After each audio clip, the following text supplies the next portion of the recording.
E se eu te dissesse que a guerra que estamos vendo hoje, estampada nas manchetes e ecoando em alianças e ameaças crescentes, já estava escrita muito antes de qualquer tratado ou conflito moderno? E se esse embate entre Israel e Irã não tivesse nascido nos salões do poder, mas nas páginas sagradas da Escritura, muito antes dos foguetes cortarem os céus e das nações se posicionarem como peças em um tabuleiro, os céus já haviam proclamado o fim desde o princípio. Em um tempo dominado por guerras digitais, armamentos nucleares e discursos políticos inflamados, é fácil acreditar que tudo gira em torno de estratégias, ideologias ou interesses econômicos. Mas e se, por trás de cada movimento geopolítico, houvesse algo muito mais antigo e profundo, algo espiritual? E se a tensão entre Irã e Israel não fosse apenas uma luta por poder, mas a manifestação de um plano divino traçado há séculos? Essa história ultrapassa fronteiras. Ela é mais do que a rivalidade entre nações. É uma profecia que se desenrola diante dos nossos olhos.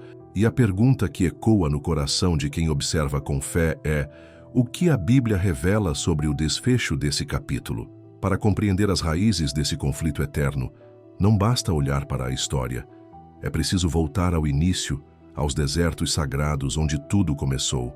Imagine o silêncio de um deserto vasto, quase intocável, onde o tempo parece parar. No centro daquele cenário, um homem solitário, Abraão. Ele não era rei nem guerreiro. Era apenas um homem comum, mas escolhido por Deus. Foi ali que ele recebeu uma promessa tão poderosa que atravessaria séculos e moldaria o destino de gerações. A voz de Deus ecoou em Gênesis 12:7. A tua descendência darei esta terra. Mas quem exatamente era essa descendência? Antes mesmo do nascimento de Isaque, o filho da promessa, Abraão já havia gerado Ismael com Hagar, sua serva egípcia. Agora imagine o conflito no coração de Abraão. Um filho fruto da espera e da fé, o outro, resultado de uma decisão humana, marcada pela pressa e pela dor. Mas Ismael não foi rejeitado. Ele foi amado. Ele foi visto por Deus. Em Gênesis 17:20 e 21, o Senhor diz claramente: quanto a Ismael eu te ouvi, eis que o abençoarei, mas a minha aliança estabelecerei com Isaque. E é nesse ponto que a divisão divina se revela. 2 filhos, 2 começos, 2 linhagens destinadas a caminhar em direções distintas, e um dia colidir. Ismael se tornaria o pai de grandes nações, dando origem a tribos árabes, que mais tarde dariam forma ao mundo islâmico. Isaque, por sua vez, geraria Jacó, o homem que receberia o nome de Israel, e dele surgiriam as 12 tribos encarregadas de carregar a aliança sagrada através da história. Agora pare por um instante. Imagine-se no lugar de Abraão, em meio ao calor daquele deserto, com o peso de 2 promessas nos ombros e o futuro do mundo pulsando em suas mãos. O que parecia apenas uma história familiar se tornaria, com o tempo, o fio invisível que costura as tensões, as esperanças e os conflitos do nosso tempo. Essa não é apenas uma história antiga. É um chamado para enxergar além das manchetes e reconhecer que, em meio ao caos, há uma narrativa muito maior sendo escrita.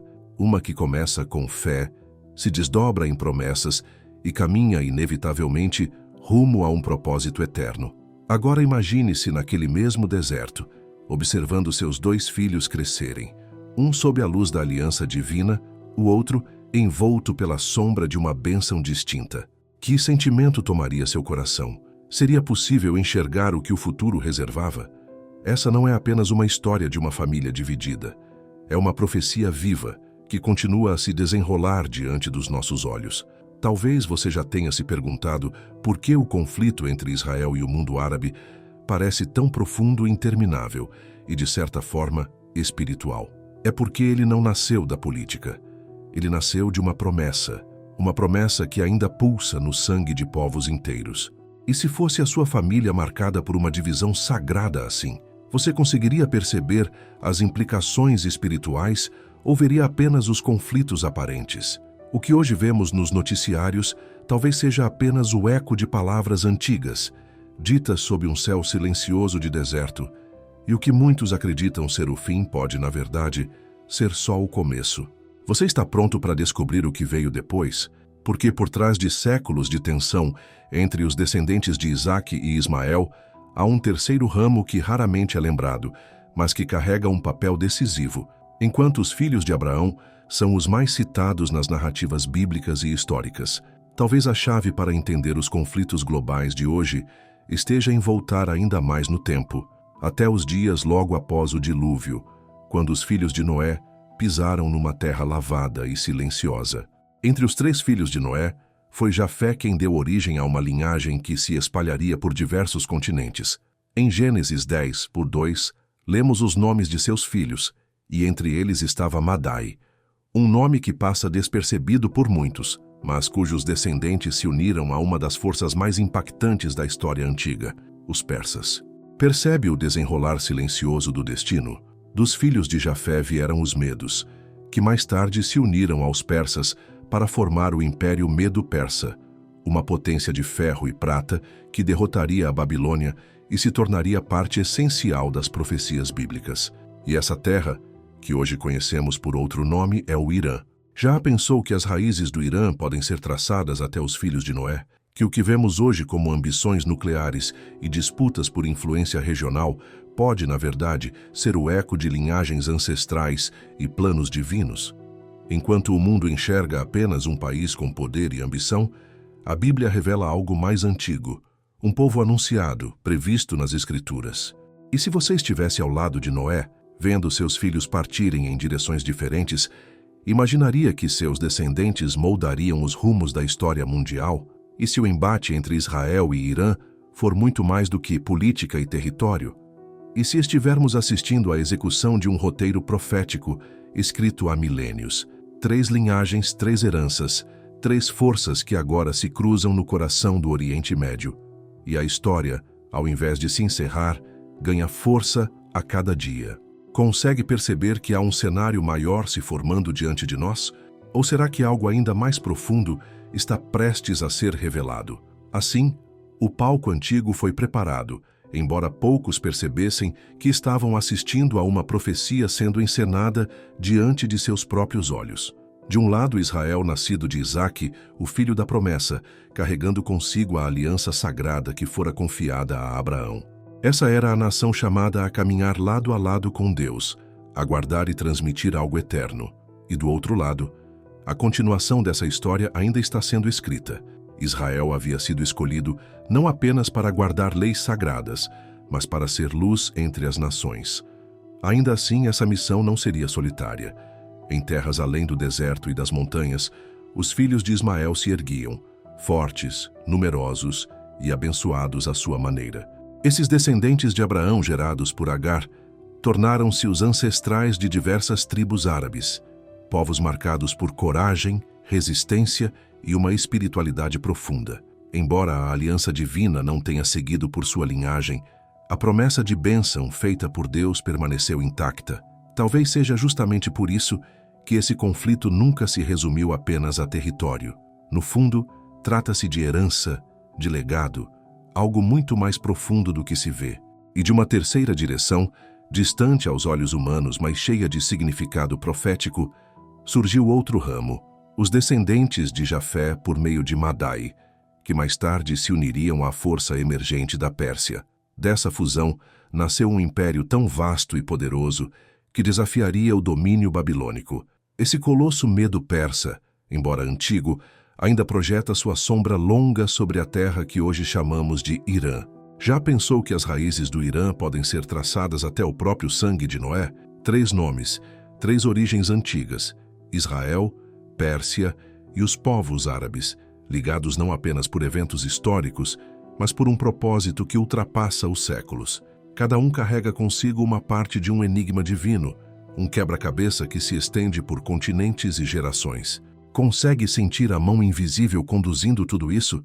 Se você pudesse observar do alto, como um espectador celestial, vendo essas 3 linhagens surgindo do deserto, das montanhas e dos vales, não se perguntaria qual grande plano as estaria unindo? Não sentiria o peso da profecia nos passos de cada povo? Nada disso foi acaso geográfico nem coincidência cultural. Foi uma orquestração, foi alinhamento, foi preparação. A grande pergunta é: Para o que estavam sendo preparados? E por que essas trilhas se cruzam novamente justamente agora, em nossos dias? Mas o papel da Pérsia na história bíblica nem sempre foi o de antagonista. Em um daqueles giros inesperados da história divina, o mesmo império que hoje ameaça Israel já foi usado como instrumento de compaixão e restauração. Sim, a Pérsia, esse território que hoje atende pelo nome de Irã, já ocupou um lugar sagrado no plano redentor de Deus. Imagine a cena: Jerusalém devastada no ano 586 a.C. O templo, antes repleto da glória divina, reduzido a escombros, as ruas de Sião emudecidas, e o povo, levado ao exílio pelas mãos cruéis da Babilônia.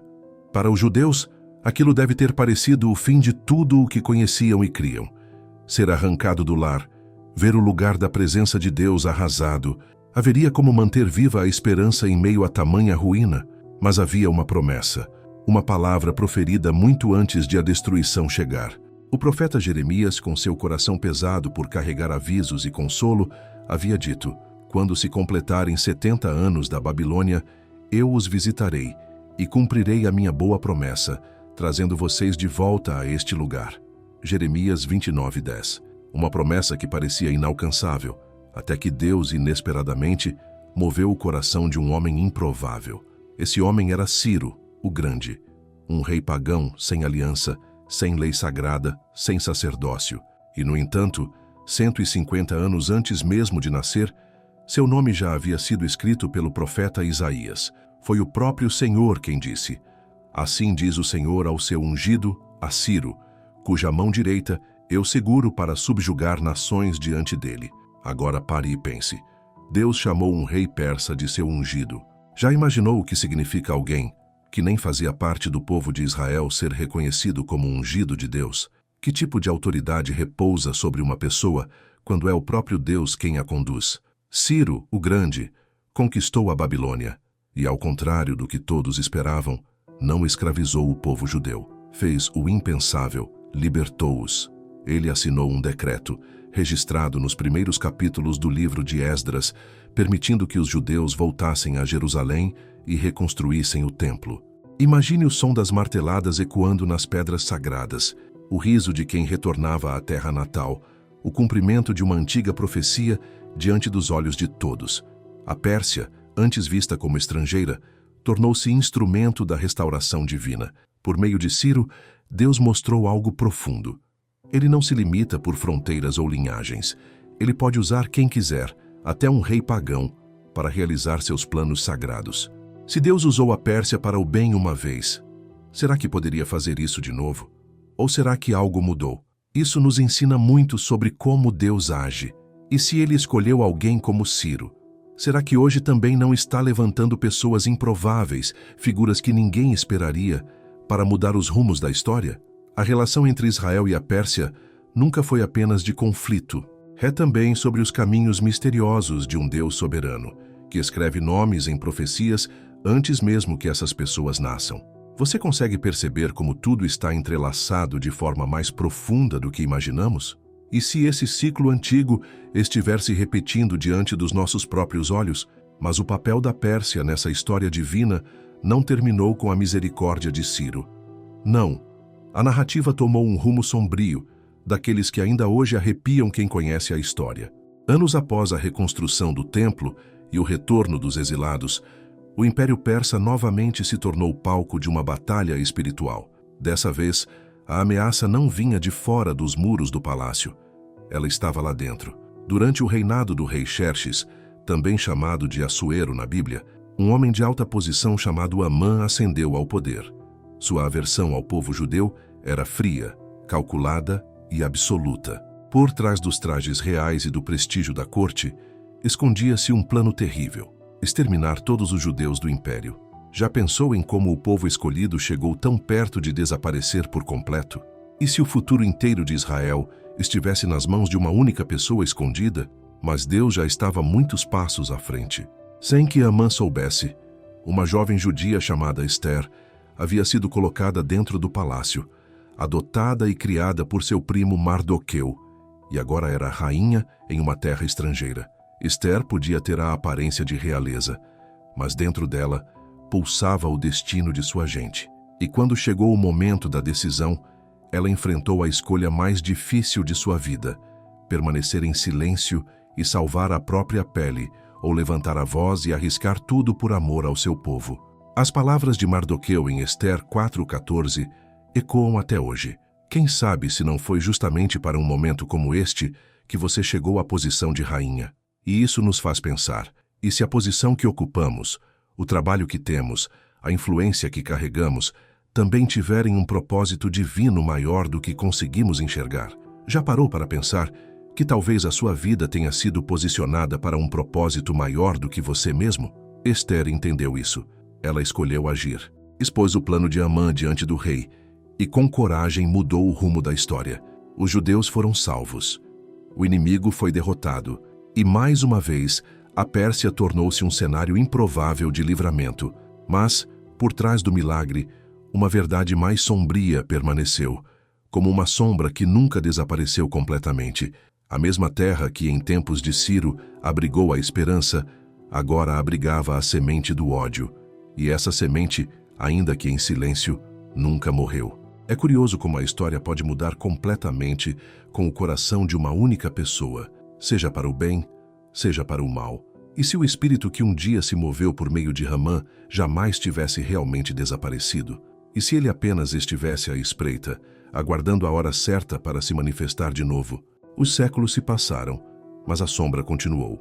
A Pérsia ressurgiria, não com decretos de liberdade, mas com palavras impregnadas de ódio antigo, não com convites para retornar, mas com clamores de destruição. Será que o passado está tentando falar com o presente? E se estiver, estamos escutando? Talvez a história nem tenha terminado. Talvez ela esteja apenas começando de novo. Consegue enxergar isso? Ou ainda vê a Pérsia apenas como um ponto no mapa? Em 1979, a história deu uma guinada arrepiante. A antiga terra chamada Pérsia, que em um tempo libertou os judeus pelas mãos de Ciro e depois os ameaçou sob Ramã, renasceu com um novo rosto. Desta vez, não como monarquia, mas como teocracia. A Revolução Islâmica varreu o Irã como uma tempestade, derrubando o Shah e erguendo uma nova bandeira. Não apenas política, mas profundamente espiritual. Um regime baseado no islamismo xiita tomou forma, carregando consigo não apenas ambições territoriais, mas uma visão apocalíptica. Desde suas primeiras declarações, esse novo Irã deixou claro seu objetivo inabalável: a destruição de Israel. Consegue imaginar um governo moderno cuja base ideológica já carrega um ódio ancestral? Os líderes do Irã passaram a chamar Israel de Pequeno Satã, um título carregado de desprezo e simbolismo religioso. O compromisso declarado era eliminar o povo que, segundo as Escrituras, foi escolhido por Deus. E isso não ficou apenas nas palavras.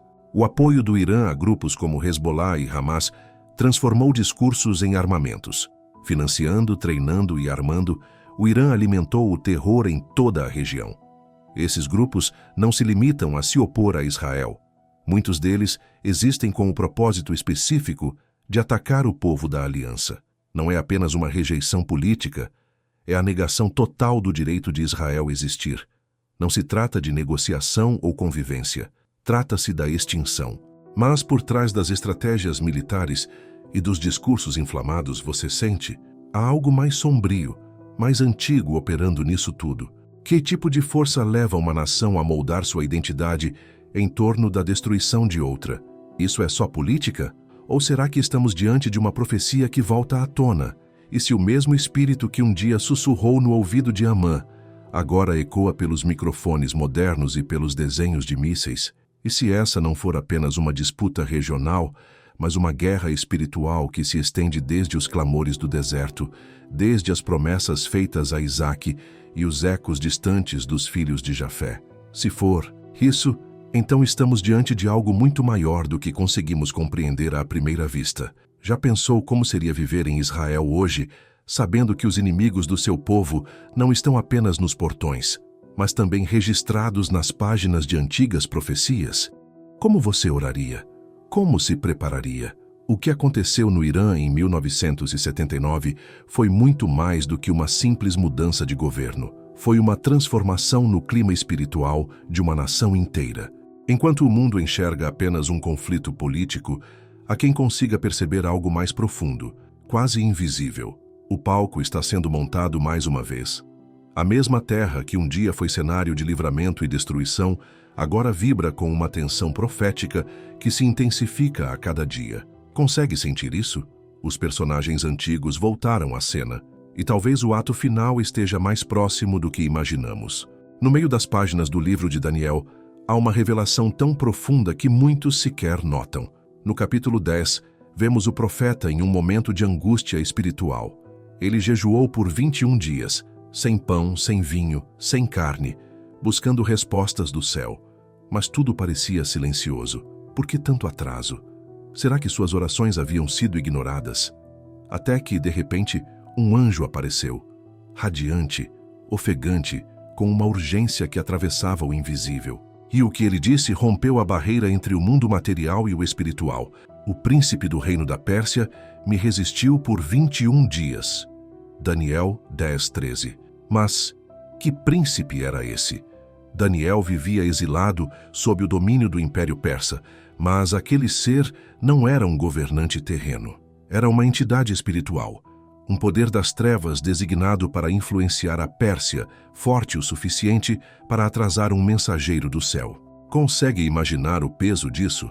Por trás da estrutura humana da Pérsia, havia uma inteligência espiritual maligna, um espírito territorial que atuava diretamente sobre os rumos dos reis e das nações. E se isso era verdade naquela época, quem ou o que está por trás do Irã hoje? A carta aos Efésios, no capítulo 6, deixa tudo claro. Nossa luta não é contra carne nem sangue, mas contra os principados e potestades, contra os dominadores deste mundo tenebroso. A verdadeira guerra não acontece nos parlamentos ou nos campos de batalha. Ela se trava num plano invisível, onde forças antigas sussurram nos ouvidos de líderes, onde as trevas moldam decisões, onde o ódio não nasce de estratégias humanas, mas de impulsos espirituais. E se o mesmo príncipe que resistiu ao anjo nos dias de Daniel ainda caminha por essa terra? E se o poder por trás da Pérsia nunca foi derrotado, apenas trocou de máscara? O ódio do Irã por Israel não é apenas ideológico ou histórico, é espiritual, é antigo, é profético. Quando o Irã proclama que deseja apagar Israel do mapa, ele está apenas repetindo a voz que já sussurrava por trás dos tronos de reis que há muito foram enterrados. Se você estivesse ao lado de Daniel, durante aqueles 21 dias, sentindo o peso do silêncio celestial, conseguiria imaginar uma guerra se desenrolando no alto sobre sua cabeça? E se as suas orações hoje estivessem enfrentando o mesmo tipo de escuridão? Isso tudo vai além de nações, vai além de disputas políticas. É sobre reinos invisíveis, é sobre promessas, é sobre um confronto entre luz e trevas que atravessa gerações.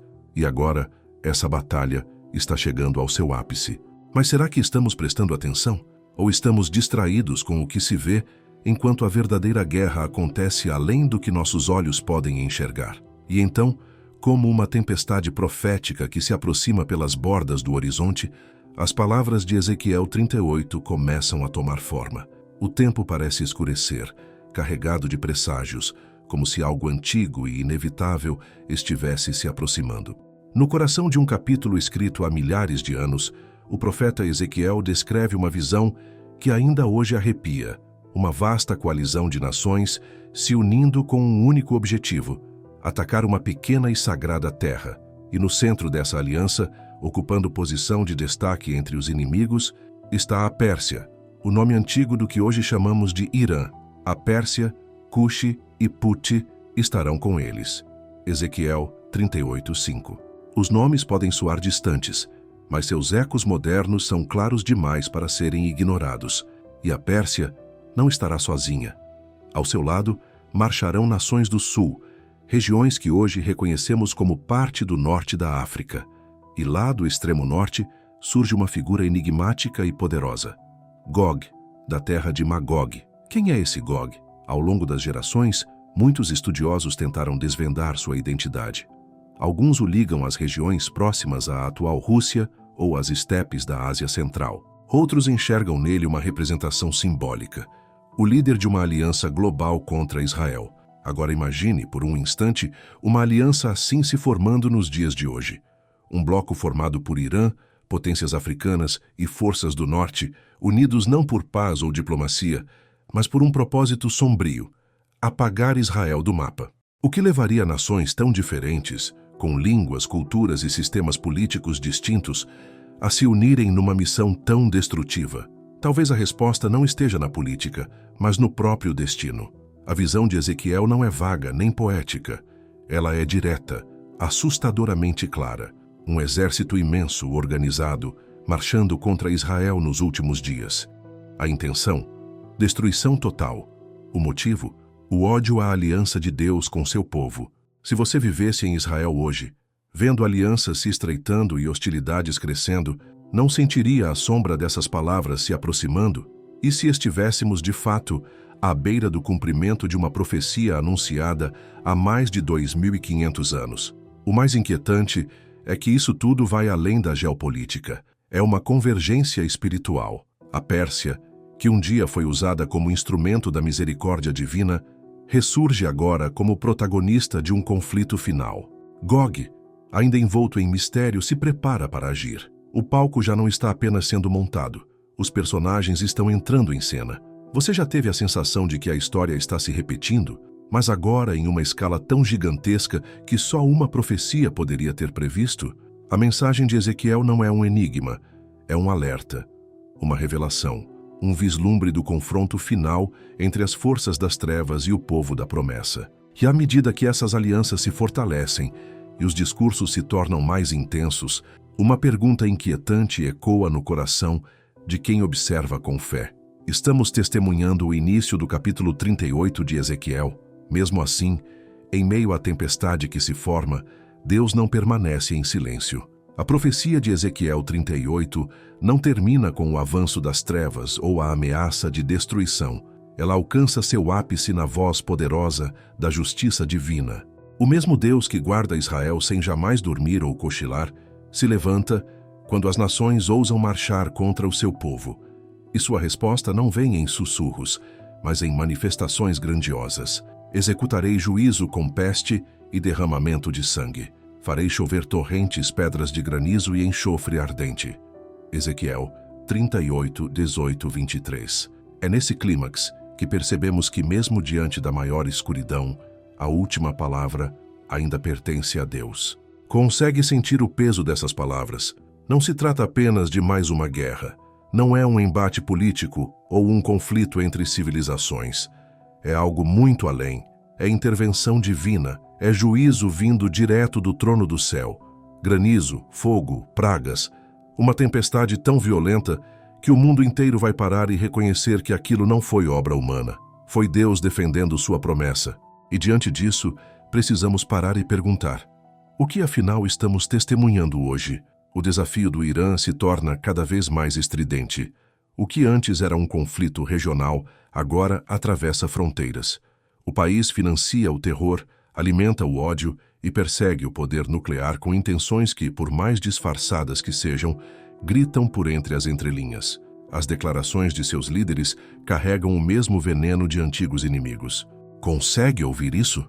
Consegue ver como as sombras do passado da Pérsia estão mais uma vez se projetando à luz do presente? Estaríamos vendo diante de nossos olhos as peças do quebra-cabeça de Ezequiel se encaixando. A coalizão profetizada há milênios estaria sendo formada lentamente, por trás de portas fechadas, com sorrisos diplomáticos escondendo intenções bem mais sombrias. Se algum dia você duvidou das profecias, talvez este seja o momento de olhar novamente. Quais são as chances de que justamente as nações mencionadas por Ezequiel, Pérsia, Put, Cush e Magog, estejam hoje se levantando, se alinhando, se preparando? Agora imagine-se em meio a um campo de batalha, onde mísseis cortam os céus, e de repente, algo muda. Um fogo que não saiu de armas humanas, um granizo que não veio das nuvens. Seria possível perceber a diferença entre uma guerra iniciada por homens e a fúria de Deus? Essa história não é apenas sobre inimigos, é sobre uma aliança sagrada. É sobre um Deus que prometeu e que jamais quebrará essa promessa. E quando o mundo se levanta para desafiar essa aliança, é o próprio Senhor quem entra na batalha. A pergunta, então, já não é mais se Deus vai agir. A pergunta é: quão perto estamos de ver isso acontecer diante dos nossos próprios olhos? Estaremos prontos para reconhecer a mão dele quando ela se mover? Ou seremos daqueles que ficarão estupefatos dizendo: sem dúvida, isso foi obra do Senhor? A profecia agora se torna mais nítida, mais direta. Já não está encoberta por mistérios, mas brilha com a certeza divina. No livro de Zacarias, capítulo 14, o véu é levantado sobre o ato final. As nações se reunirão contra Jerusalém, declara o profeta. Mas é exatamente quando a escuridão parecer total, quando os exércitos da terra cercarem a cidade santa, que algo absolutamente incompreensível acontecerá. Então, o Senhor sairá e combaterá essas nações. Naquele dia, seus pés estarão sobre o Monte das Oliveiras. Consegue sentir a terra tremer só de imaginar? O mesmo monte onde Jesus chorou, orou e de onde subiu ao céu. Atos 1 nos lembra: foi ali que ele se elevou em glória. E será exatamente ali que ele voltará. Isso não é especulação, é precisão divina. O primeiro subir e o retorno acontecerão no mesmo lugar. E quando ele voltar, não será para reuniões de paz. Não haverá tratados, nem negociações. Quando seus pés tocarem aquele monte sagrado, será o sinal de que a guerra terminou, não com rendição, mas com vitória soberana. Porque ele não virá mais como o servo sofredor. Ele não voltará como um servo sofredor. Ele virá como Rei soberano. O livro do Apocalipse, no capítulo 19, descreve esse momento com uma intensidade que parece incendiar o coração. O céu se abre e ali está um cavalo branco. Aquele que o monta é chamado fiel e verdadeiro. Com justiça, ele julga e combate. E em seu manto e em sua coxa está escrito um nome que nenhuma força ousa desafiar: Rei dos Reis e Senhor dos Senhores. Consegue imaginar essa cena? O céu sendo rasgado diante dos olhos do mundo. Um cavalo branco avançando. E sobre ele, o rei, não em silêncio, mas em esplendor, liderando os exércitos celestiais para cumprir, enfim, aquilo que já estava escrito desde os tempos antigos. Já pensou no que seria ver o céu se abrir diante de você? Ver com seus próprios olhos aquele que era, que é e que há de vir, vindo para a batalha final, não mais como uma ideia de esperança distante, mas como a própria manifestação da glória. Todas as potências que um dia se levantaram contra Israel, Pérsia, Magog e Gog e as nações da terra, estarão impotentes diante dos olhos flamejantes do rei que retorna.